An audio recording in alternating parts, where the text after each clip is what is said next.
Happy Indigenous Peoples Day to everyone. Celebrated in Canada every June 21st, National Indigenous Peoples Day is an official day of celebration to recognize and honor the heritage, cultures, and valuable contributions to society by First Nations, Inuit, and Métis peoples. National Indigenous Peoples Day is the same day every year and is the same day as the summer solstice, the longest day of the year, and was chosen for its important symbolism to many Indigenous people. Across Canada, the day is marked by ceremonies and celebrations that highlight cultural performances and activities, displays of arts and crafts, and events that recognize the contributions by Indigenous people. Sadly, due to COVID, celebrations over the last couple of years have been greatly reduced. What I have for you today is a story that I'm going to read called Swift Fox All Along by Rebecca Thomas, and then I've got a little video to show you about what the word Indigenous means.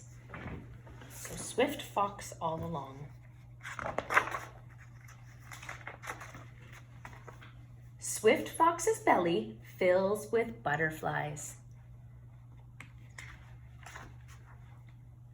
Usually, if her dad visits, they go for ice cream or to the park. Most of the time, her big sister comes too, but not today. Today, he's taking her on a long drive to a place she's never been before. Mom said she's old enough now.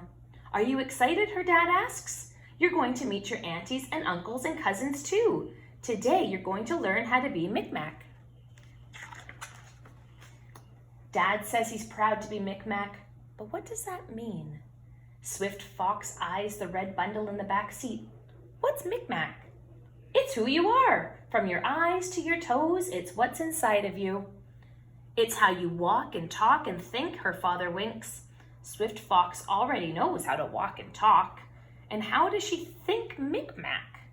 The butterflies in her belly get bigger. Before long, her dad pulls into a driveway. We're here! Swift Fox swallows hard to keep the butterflies from getting out. Dad, I don't want to go in. I'm scared. It's okay, Swift Fox. It's who you are. They're your family, and they're a part of you. What if they don't like me?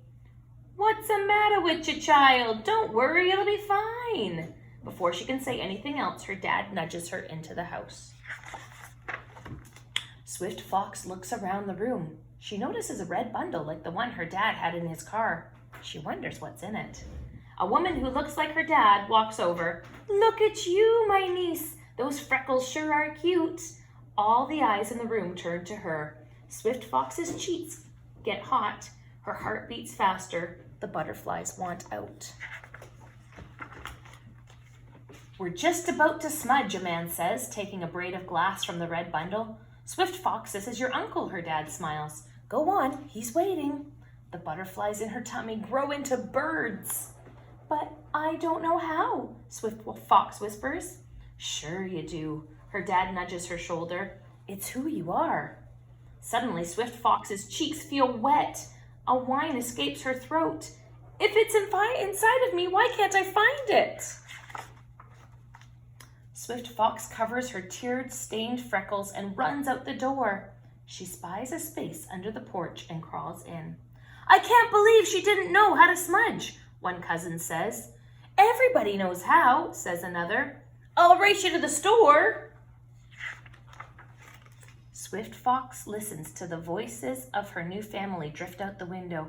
Poor girl. She'll come back when she's ready. I'm not coming back, whispers Swift Fox. She already has a sister. She doesn't need any more family. Mom? Why didn't her dad just take her to the park?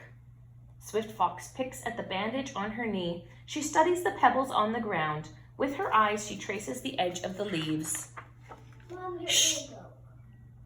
Swift Fox listens to the wind rustling the trees, the same kind of trees that are in the park she goes to with her dad. She notices a familiar smell drifting from the house. It's the bread her dad makes in the frying pan. Sometimes he puts raisins in it. He always serves it with butter and molasses. Swift Fox loves that bread. Swift Fox hears another car pulling up to the house. Mom, a boy says, I don't want to go inside. I don't know them.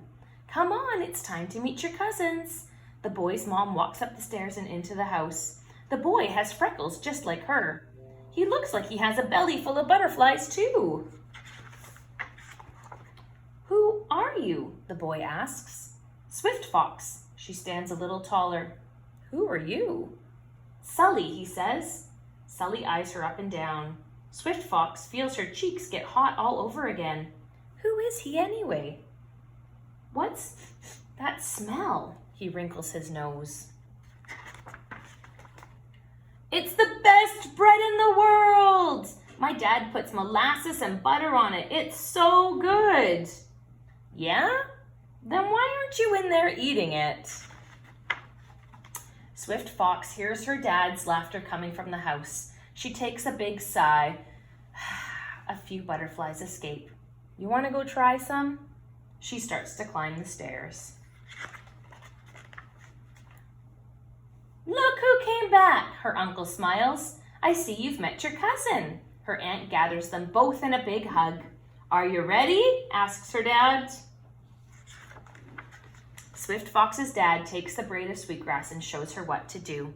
She leans in and pulls the smoke over her head to her eyes, her mouth, and heart. She knows that smell. The butterflies all fly away. I told you she'd figure it out, one of the cousins whispered. Swift Fox stops in front of Sully. He hesitates and he looks at her. It's okay, she says. It's inside of you.